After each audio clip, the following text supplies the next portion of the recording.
On this episode, we explore how one epic battle created one epic holiday dish, the beef Wellington. Beef Wellington is as grand as its namesake suggests, an opulent and refined dish reserved for the most important of occasions and holidays. It's a devilishly luxurious meal, but it can be difficult to pull off for many aspiring cooks. So if you make it well, well done. But how did this delicate dance between flaky puff pastry and tender beef fillet come to be? Let's uncover the history together. On each episode of HistorEATS, we uncover the clever and unexpected origin stories behind the iconic dishes we know and love today. We'll trace one delectable dish back to its roots to understand the history, then fast forward and see how it's inspired two of today's top chefs. And finally, I'll take you into the kitchen to prep a version you can call your own, creating an inspired dish that elevates your favorite meals. So raise your chalices high as we celebrate the food that brings us together for the moments that matter most on HistorEATS. Brought to you by Stella Artois. What if I told you that two amazing holiday traditions were born 2 towns apart? In Waterloo, Belgium in 1815, Arthur Wellesley, the first Duke of Wellington, defeated Napoleon Bonaparte. Chefs commemorated Wellesley's epic victory with a grand dish bearing his name, and that dish was beef Wellington. Our second holiday legend was crafted nearby in another Belgian town called Leuven. There, in 1926, Stella Artois made a special batch of beer as a Christmas gift for their beloved town. The rest is history. Now, Beef Wellington and Stella Artois have journeyed across the world from their homes in Belgium to bring people together for the most special occasions. My first stop is Vancouver's Black and Blue, a fine dining steakhouse that believes that doing things the traditional way is the only way. Executive Chef, Chef Jerome, is a master at the art of steak. He lives for it. This time-honored tradition of cooking meat over fire flows through his veins. And today, he's going to show us how to make his most favorite food experience, the beef Wellington. Chef, you have absolutely gone above and beyond. Thank you. Thank you. This is incredible. So the beef Wellington, that was created when Napoleon lost a battle. And I think that's what makes it quite interesting for most of the French people. It's been created in England, even though most of the produce and technique are French, like the duxelle, the puff pastry, the mash. It's all the basics for French food. So is it a French or an English dish? England and France always have a battle of who is the best, but I think that dish proved that if they work together, they can make the perfect dish. While beef Wellington is considered one of the great British dishes, it sure does closely resemble the French filet de boeuf en croûte. So is this dish actually French? It would appear that way, and it's the decadent duxelle as a key ingredient in both dishes that gives it away. Made from finely chopped mushrooms, onions, and shallots, the duxelle was named after French noble Marquis Duxelle, and he's about as French as it gets. Christmas would be really perfect if you could do that for Christmas. It takes a bit of time, but if you wake up quite early in the morning and then you spend a few hours in the kitchen, you can have a nice lunch with the whole family or nice family dinner. Yeah, you know, around the holiday time is when you're together, you're making these, bigger dishes that take a little bit more time, but everybody's either watching from afar or they're in the kitchen. And waiting for it to be And ready. waiting. Yeah, definitely. It's a classic. I mean, to me, a classic should always stay a classic. You could have a few variations, but a classic dish like this one shouldn't be touched. I appreciate tradition. I appreciate classics. But I'm also someone that is always trying to modernize. I'm trying to, do a variation. As chefs, we try to take recipes and dishes and we make it our own. We add a little accent, but it sounds like you are true to the form of just always delivering that tradition. Yeah.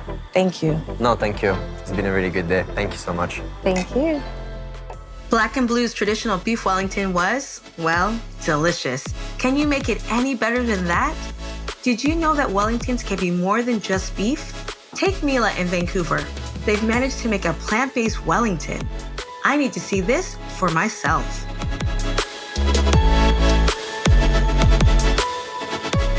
Self-trained and changing the world as we know it. Chef Brienne is paving the way for elevated plant-based cooking in British Columbia.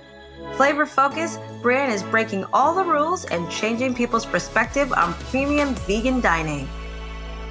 Chef, this is beautiful.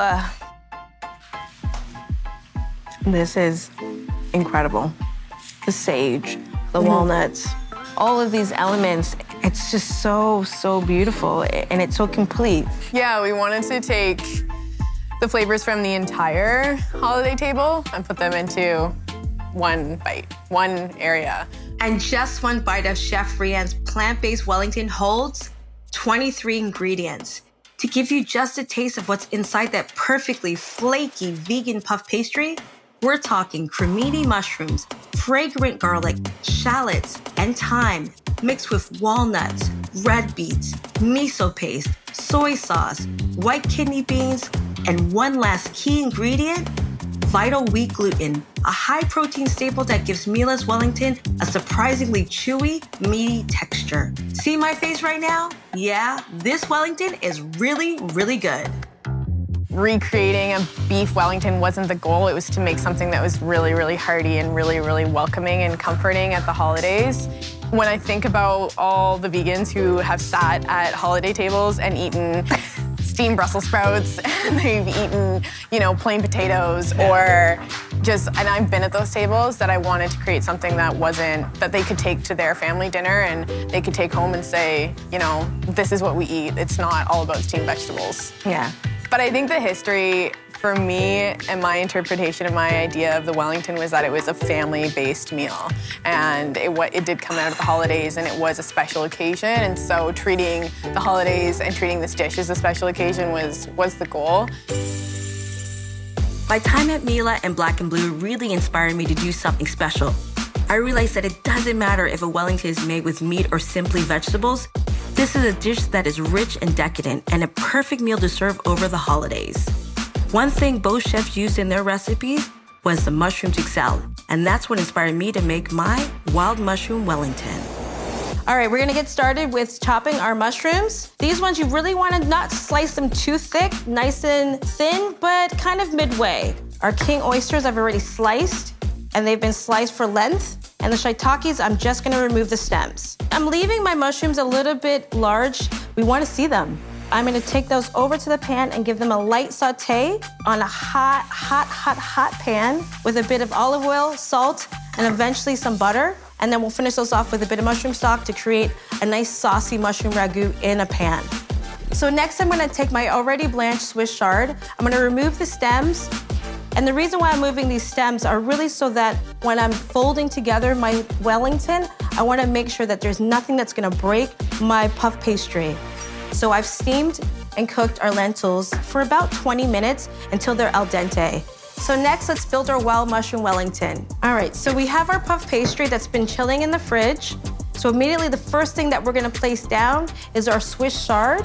Next, we're gonna go down with our lentils. So that's gonna go right in the middle. This is almost like a flat space that you can place the mushrooms right onto. You really don't wanna place hot mushrooms on the puff pastry. It'll just melt out all the butter. So we're just make sure that they're nice and cool. I'm gonna be pretty generous with the amount of mushrooms. Now what we're gonna do is we're gonna place our puff pastry right on top. The most important part of really making a great Wellington is to get all of that air out because it might burst open and then you'll lose the shape of the Wellington. All right, so now I've sealed it in. I'm gonna trim away all the extra puff pastry. Now I'm gonna crimp my sides to give it some shape and some form. So we have 2 eggs with a bit of water in our brush. We're just gonna do a little egg wash over the top. The egg wash really gives it that golden brown color. I'm just gonna make a couple slits in there just for design.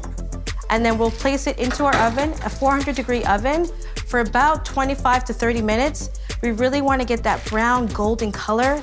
That's what really truly makes this Wellington so unique and so special. Look at that.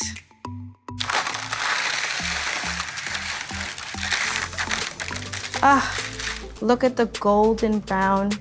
The egg wash really, really helped to bring this color together. I mean, it's nice and flaky. Some of the mushrooms are kind of peeking out. This is a beautiful, beautiful tribute to a classic Wellington, the wild mushroom Wellington, with the edamame, butternut squash, and walnut succotash. Truly a classic in the making. Some say beef Wellington is the ultimate indulgence, with that flaky puff pastry, delicious duxelle, and of course, the juicy center. It's too good to resist. A perfect holiday meal showstopper, beef Wellington allows home cooks and restaurant chefs to display their culinary prowess in just one dish. Because sometimes impressing your friends with food is the truest form of affection. So charge forward, my foodie friends, on the culinary battlefield.